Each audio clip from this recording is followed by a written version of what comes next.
Encontré un contrato con mi firma, que nunca recordé haber firmado. Y lo más extraño no fue ver mi nombre en ese papel. Fue darme cuenta de que, durante años, dejé que otros decidieran por mí. Me llamo Elena. Tengo 75 años. Toda mi vida fui una mujer ordenada. No por obsesión, sino por costumbre. Mi esposo, Arturo, decía que una casa tranquila empieza con cajones en orden. Y durante más de 40 años, así vivimos. Cada cosa tenía su lugar. Las facturas del agua en una carpeta azul. Los recibos de luz en una amarilla. Los documentos importantes en un cajón pequeño del escritorio. Ese cajón siempre tuvo una llave plateada. No era una llave grande ni elegante, pero para mí representaba algo simple. Control. Ahí guardábamos las escrituras de la casa. Los papeles del terreno que compramos cuando los niños eran pequeños. Los documentos del seguro. Arturo siempre decía lo mismo cuando cerraba ese cajón. Mientras esa llave esté en casa, todo está en su lugar. Durante años fue así. Pero cuando Arturo murió, muchas cosas empezaron a cambiar poco a poco. No de golpe. Así empiezan estas cosas. Primero fueron pequeñas ayudas. Mi hijo Ricardo empezó a decir que él podía revisar los pagos del predial. Mamá, esos trámites ahora son muy complicados. Mi hija Patricia me decía que ya no debía preocuparme por los papeles. Para eso estamos nosotros. Y al principio, sonaba lógico. Uno empieza a cansarse. No físicamente, sino de pensar en todo. Yo seguía teniendo la llave plateada del cajón, pero cada vez la usaba menos. Ricardo venía algunos domingos y revisaba carpetas. A veces se llevaba documentos para sacar copias. Siempre los devolvía, o eso creía yo. En ese momento no entendí lo que estaba pasando. Pensé que solo era la forma natural en que las familias se ayudan. Y quizá alguien que esté escuchando esto, también ha pasado por algo parecido. A veces creemos que delegar pequeñas cosas no cambia nada. Pero algunas decisiones pequeñas empiezan a mover piezas que uno ni siquiera ve. Si mi historia te está tocando de alguna manera, puedes dejar tu like. A veces uno cree que estas cosas solo pasan en su familia. Recuerdo claramente el día que abrí ese cajón después de mucho tiempo. Buscaba un documento del seguro médico. Tomé la llave plateada de la cocina. La misma que Arturo siempre guardaba en el frasco de café. Abrí el cajón. Todo parecía en orden. Las carpetas seguían ahí. Pero había algo nuevo. Un sobre blanco que yo no recordaba haber visto antes. No tenía fecha escrita afuera. Solo mi nombre. Elena Vargas de Ramírez.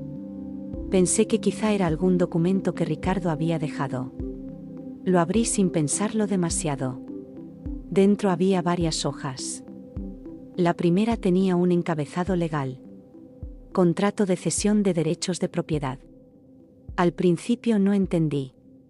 Leí la primera línea. Luego la segunda. Y entonces vi algo que me dejó inmóvil. Mi nombre. Y abajo, mi firma. La misma firma que llevo haciendo desde hace 50 años. Perfectamente clara. Pero había un problema. Yo no recordaba haber firmado ese documento. Pensé que quizá era un papel viejo. Algo relacionado con Arturo. Pero seguí leyendo. Y en la tercera página aparecía una fecha. Hace 3 años. 3 años. En ese momento sentí algo extraño. No miedo. No todavía. Más bien una sensación de vacío. Como cuando uno escucha una conversación en otra habitación y no alcanza a entender las palabras. Volví a mirar mi firma. Era idéntica. No parecía falsificada. Pero tampoco podía recordar ese momento. Pensé que quizá había firmado algo sin leer. Eso también pasa. Sobre todo cuando confías. Pero algo en ese contrato no me dejaba tranquila. Porque el documento hablaba de transferencia de derechos sobre una propiedad. Y la dirección que aparecía ahí era la casa donde yo vivía. Ese fue el momento en que algo empezó a incomodarme. No lo suficiente para asustarme, pero sí lo suficiente para preguntarme algo que nunca antes me había preguntado. ¿Cuántos papeles había firmado, sin saber exactamente qué eran? Guardé el contrato otra vez en el sobre. Lo puse sobre la mesa. Y por primera vez en muchos años, dejé la llave plateada del cajón fuera de su lugar. Porque algo dentro de mí empezó a sospechar. Aunque todavía no sabía de qué. Durante varios minutos me quedé mirando ese contrato sobre la mesa. No lo tocaba. Solo lo miraba. Era extraño, porque el papel estaba ahí, frente a mí. Con mi nombre. Con mi firma. Pero mi memoria estaba completamente en blanco. Como si alguien hubiera arrancado esa escena de mi vida. Volví a abrir el sobre. Leí el documento otra vez, más despacio. A veces uno piensa que si lee algo 2 veces, aparecerá un detalle que antes no vio. Pero no pasó. Las palabras seguían siendo las mismas. Cesión de derechos de propiedad. La dirección de mi casa. Y mi firma. Sentí un pequeño nudo en el estómago. No era miedo todavía. Era algo más confuso. Una mezcla de duda y vergüenza. Porque lo primero que pensé fue algo que quizá muchos aquí entenderán. Tal vez el error era mío. Tal vez sí lo había firmado. Tal vez alguien me explicó, y yo simplemente no presté suficiente atención. Porque cuando uno envejece, empieza a desconfiar primero de sí mismo. Ese pensamiento me acompañó durante varias horas. Doblé el documento. Lo volví a guardar en el sobre. Y regresé al cajón. Pero antes de cerrarlo, volví a mirar la llave plateada que tenía en la mano. Arturo siempre decía que esa llave significaba control. Ese día, no me sentí en control de nada. Esa noche casi no dormí. No porque pensara que algo terrible estaba pasando, sino porque había algo que no encajaba. Y cuando algo no encaja, la mente no descansa. A la mañana siguiente decidí hacer algo que llevaba años sin hacer. Revisar todos los documentos del cajón. Saqué las carpetas. Las fui poniendo sobre la mesa una por una. Predial. Seguro. Recibos. Escrituras. Todo parecía normal. Pero cuando llegué a la carpeta de la propiedad, encontré algo que no esperaba. Faltaba un documento. El original de las escrituras. Pensé que quizá lo había guardado en otro lugar. Busqué en otro cajón. Después en un archivero viejo del pasillo. Nada. Las escrituras no estaban. Y ese fue el momento en que algo dentro de mí se movió. No fuerte. Pero lo suficiente para entender que aquello no era solo un papel extraño. Era algo más. Pensé en llamar a Ricardo. Pero algo me detuvo. No sabía exactamente por qué. Quizá orgullo. Quizá miedo. O quizá una sensación que muchos padres conocen muy bien. No querer creer algo malo de tus propios hijos. Ese fue el día que decidí no decir nada. Al menos, no todavía. Guardé el contrato en mi bolso. Y salí de la casa. No iba al banco. No iba a ver a mis hijos. Iba a un lugar donde no había estado en casi 10 años. Una notaría. Recuerdo que el notario era un hombre joven. Se llamaba licenciado Méndez. Le expliqué que estaba ordenando papeles y había encontrado ese contrato. Nada más. No le hablé de mis dudas. Ni de mi familia. Solo le pedí algo muy simple. ¿Podría decirme qué significa exactamente este documento? El hombre lo leyó con calma. Primera página. Segunda. Tercera. Su expresión cambió muy poco. Pero hubo un momento en que levantó la vista. ¿Este contrato lo firmó usted? Sentí que la garganta se me secaba. Eso dice. Volvió a mirar el papel. Luego me explicó algo que hasta hoy recuerdo palabra por palabra. Ese documento no era un permiso. No era una autorización. Era una cesión parcial de derechos de la propiedad. Eso significaba algo muy claro. Legalmente, yo ya no era la única dueña de mi casa. Sentí un silencio muy pesado dentro de mi cabeza. No supe qué decir durante varios segundos. El licenciado siguió hablando. Me explicó que el documento estaba registrado, que era válido, que tenía testigos y que había sido firmado en esa misma notaría. Hace 3 años. 3 años. El mismo tiempo que llevaba Ricardo ayudándome con los papeles. En ese momento no sentí rabia, ni tristeza. Sentí algo mucho más difícil de explicar. Una especie de cansancio profundo. Como si una parte de mí hubiera estado esperando escuchar exactamente eso. Entonces hice la pregunta que llevaba horas rondando en mi cabeza. ¿Quién aparece como la otra parte del contrato?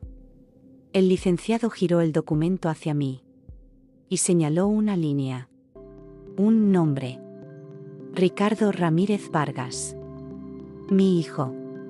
Mi propio hijo. En ese instante comprendí algo que hasta entonces me había negado a pensar. Ese contrato no había aparecido por accidente. No era un error administrativo. No era un papel olvidado. Era una decisión. Y lo peor no fue descubrir que mi hijo estaba en ese documento. Lo peor fue darme cuenta de algo más. Yo había estado presente el día que se firmó. El notario me lo explicó con calma.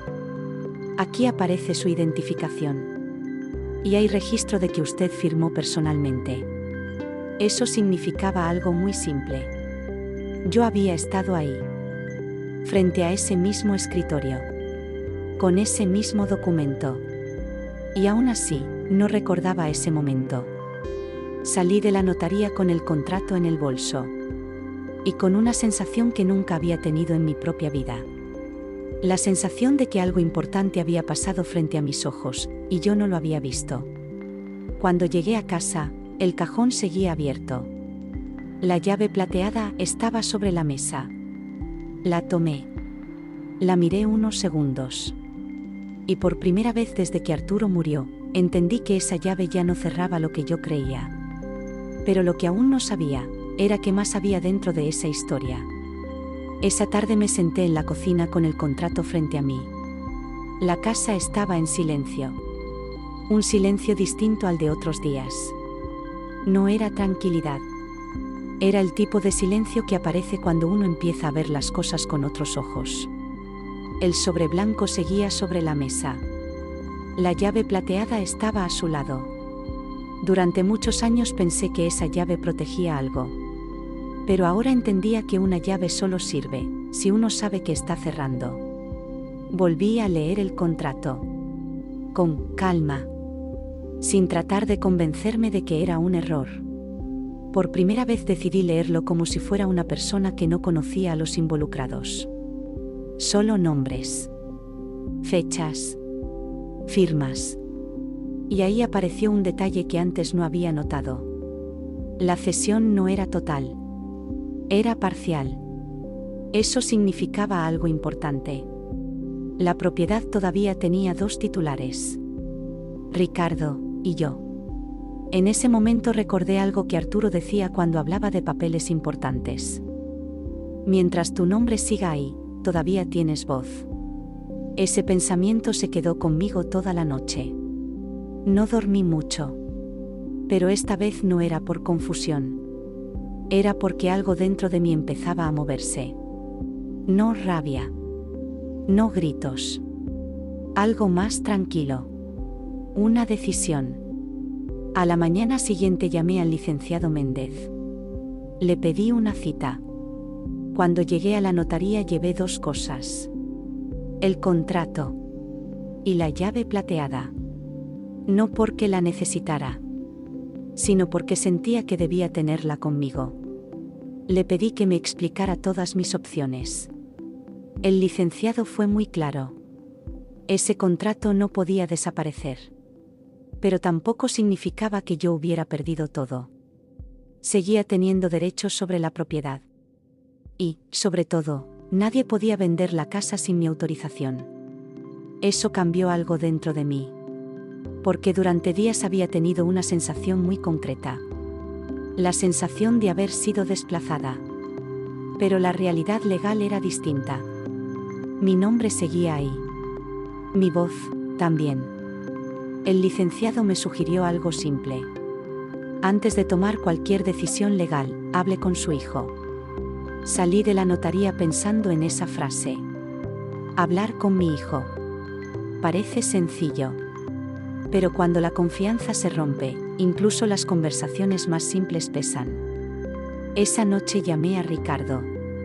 Hijo, ¿puedes venir mañana a la casa? No le expliqué nada más. Solo eso. Al día siguiente llegó por la tarde. Entró como siempre. ¿Todo bien, mamá? Asentí. Lo invité a sentarse en la mesa de la cocina. La misma mesa donde Arturo y yo habíamos firmado muchos papeles a lo largo de los años. El sobre blanco estaba frente a mí. La llave plateada también. Ricardo lo notó de inmediato. ¿Qué pasó? Abrí el sobre. Saqué el contrato. Y lo puse sobre la mesa. No levanté la voz. No lo acusé. Solo hice una pregunta. Ricardo, ¿recuerdas este día? Lo miró. Su expresión cambió apenas un poco. Lo suficiente. Guardó silencio unos segundos. Luego suspiró. Mamá, eso fue para ayudarte. Esa frase me resultó curiosa. Porque muchas decisiones difíciles en las familias empiezan exactamente así. Es por tu bien. Es para ayudarte. Es lo mejor para todos. Le pregunté algo más. ¿Por qué no lo recuerdo? Ricardo dudó. Ese día estabas muy nerviosa, por lo del hospital. Entonces lo recordé. 3 años atrás. Una revisión médica. Muchos papeles. Mucho cansancio. Y probablemente, demasiada confianza. Nos quedamos en silencio. No era un silencio cómodo. Pero tampoco era una pelea. Era el tipo de silencio que aparece cuando dos personas finalmente están diciendo la verdad. Le expliqué algo muy simple. Ricardo, mientras mi nombre esté en esa casa, yo también decido. No lo dije con enojo. Lo dije con calma. Porque por primera vez en mucho tiempo, estaba hablando desde un lugar distinto. Ricardo asintió lentamente. No discutió. Quizá porque entendió algo que yo misma acababa de descubrir. A veces los límites no aparecen con gritos. Aparecen con una frase tranquila. Hablamos durante casi 1 hora. No resolvimos todo. Pero sí dejamos algo claro. A partir de ese día, ningún documento se firmaría sin que yo lo leyera primero. Antes de irse, Ricardo tomó el contrato. Lo guardó en el sobre. Y me lo devolvió. Guárdalo tú, mamá. Cuando se fue, la casa volvió a quedar en silencio. Tomé la llave plateada. Caminé hasta el escritorio. Abrí el cajón. Guardé el contrato dentro. Cerré. Y esta vez, la llave no volvió al frasco de café. La guardé en el bolsillo de mi suéter. Y por primera vez en muchos años, la casa volvió a sentirse mía.